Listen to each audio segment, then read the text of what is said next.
সকলোৱে জানে যে আমি সৰু সজাই ইনডোৰ ষ্টেডিয়ামটো সৰু সজাই স্পৰ্টছ কমপ্লেক্স বুলি ইয়াক জনা যায় কিন্তু কাৰো নামত স্পৰ্টছ কমপ্লেক্সটো ডেডিকেটেড কৰা হোৱা নাছিল যদিও ইণ্ডিভিজুৱেল ষ্টেডিয়াম কেইখন কোনোবা বিশিষ্ট ব্যক্তিৰ নামত আমাৰ নামাঙ্কিত কৰা হৈ আছে এতিয়াৰ পৰা গোটেই সৰু সজাই স্পৰ্টছ কমপ্লেক্সটো অৰ্জুন ভোগেশ্বৰ বৰুৱা স্পৰ্টছ কমপ্লেক্স নামে জনা যাব তো গোটেই এতিয়াৰ পৰা আমি সৰু সজাই ষ্টেডিয়াম বুলি নকৈ অৰ্জুন ভোগেশ্বৰ বৰুৱা স্পৰ্টছ কমপ্লেক্স ৰূপে ইয়াক নামাঙ্কিত কৰা হৈছে আৰু কেবিনেটে ইয়াক অনুমোদন দিছে আপোনালোকে জানে যে আমাৰ এটা ইনষ্টিটিউট আছে যাক আমি SIRD বুলি কওঁ state institute of rural development বুলি কওঁ আজি কেবিনেটে সিদ্ধান্ত লৈছে যে যিটো SIRD বুলি আমাৰ প্ৰতিষ্ঠান আছে তাক Golap Borbora state institute of panchayat and rural development নামে জনা যাব অৰ্থাৎ চমুকৈ যাক আমি SIRD বুলি কওঁ আৰু গোটেই অসমতে ইয়াৰ বিভিন্ন অনুষ্ঠান আছে বিভিন্ন ট্ৰেইনিং চেণ্টাৰ আছে গোটেই অসমতে ইয়াক Golap Borbora state institute of panchayat and rural development আমি গোলাপ বৰবৰা জন্ম শতবাৰ্ষিকীৰ সৈতে সংগতি ৰাখি এই নামাকৰণটো কৰিবলৈ সিদ্ধান্ত লৈছে ইয়াৰ পিছত আমাৰ যিটো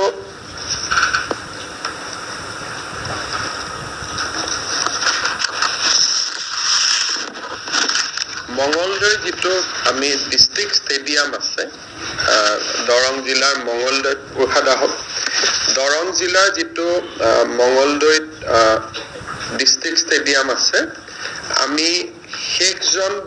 প্ৰথমজন দৰঙী ৰজা ধৰ্মনাৰায়ণ ষ্টেডিয়াম হিচাপে ইয়াক আমি নামাকৰণ কৰিছোঁ তিনিটা অনুষ্ঠান আজি নামাকৰণ হ'ল সৰু সজাই ষ্টেডিয়াম এজে ভোগেশ্বৰ বৰুৱা স্পৰ্টছ কমপ্লেক্স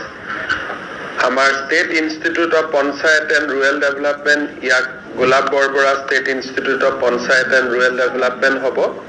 আৰু মঙ্গলদৈ জিলা ষ্টেডিয়ামটোক ৰজা ধৰ্মনাৰায়ণ ষ্টেডিয়াম ৰূপে ইয়াক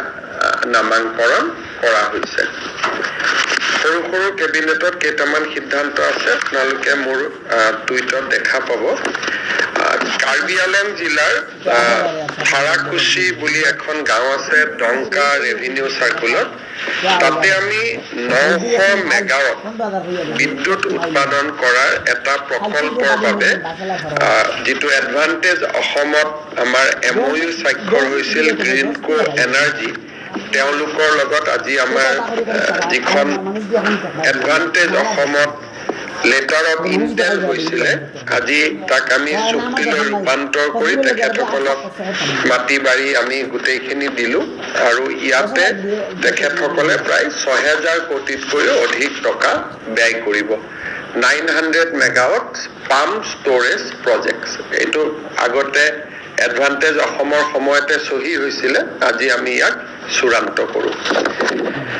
আজি এটা কেবিনেটে অত্যন্ত গুৰুত্বপূৰ্ণ আৰু এটা সংবেদনশীল সিদ্ধান্ত লৈছে সেইটো আপোনালোকে জানে যে আমাৰ ধুবুৰী নগাঁও মৰিগাঁও বৰপেটা সাউথ সালমাৰা গোৱালপাৰা আদি বিভিন্ন জিলাত আমাৰ খিলঞ্জীয়া লোকসকলে তাত যেহেতু আমি সংখ্যালঘিষ্ঠ খিলঞ্জীয়া লোকসকলে যথেষ্ট নিৰাপত্তাৰ প্ৰশ্নত তেওঁলোকে সদায় সন্মুখীন হৈ থাকিব লাগে বিশেষকৈ বাংলাদেশৰ হোৱা ঘটনাৱলীৰ পৰিপ্ৰেক্ষিতত তেওঁলোকে বাংলাদেশৰ ফালৰ পৰাও আক্ৰমণৰ বলি হ'ব পাৰে আৰু নিজৰ গাঁওখনতো আক্ৰমণৰ বলি হ'ব পাৰে সেই পৰিপ্ৰেক্ষিতত আজি কেবিনেটে সিদ্ধান্ত লৈছে যে আমাৰ অসমত এনেকুৱা যিবিলাক ভালনাৰেবল এৰিয়া আছে তাত খিলঞ্জীয়া জনসাধাৰণক আৰ্ম লাইসেন্স দিয়া হ'ব আমি তেওঁলোকক আৰ্ম লাইসেন্স দিম তেওঁলোকে যাতে কোনোবাই যদি ভাবে যে মই বন্দুক কিনিম বা মই আগ্নেয়াস্ত্ৰ ৰাখিম তাৰ কাৰণে আজি আমি এটা স্কিম এনাউন্স কৰিছো, special schemes for grant of arm licences to original inhabitants and indigenous Indian citizen in vulnerable and remote areas of Assam. আমাৰ বহুত সময়ত আমি দেখা পাওঁ যে নিৰাপত্তাৰ প্ৰশ্নত তেখেতসকল ভোগ কৰি থাকে আৰু বিশেষকৈ এতিয়া যিহেতু বাংলাদেশী নাগৰিক আদি বিতৰণৰ বহুত কাম আমাৰ চলি আছে, গতিকে এই অঞ্চলবিলাকত আমাৰ যিখিনি থলুৱা খিলঞ্জীয়া লোক আছে তেওঁলোক যথেষ্ট নিৰাপত্তাৰ এটা সংকট ভুগি থাকে আৰু কিছুমান গাঁৱত অকণমান তেওঁলোকৰ পপুলেশ্যন আছে। ক'ৰবাত ধৰক মই এতিয়া নিজেই জানো যে বাঘবৰ জনিয়াৰ ভিতৰত এখন গাঁৱত কৰবাত 500 ঘৰ মানুহে বাকী আছে আৰু কোনো নাই।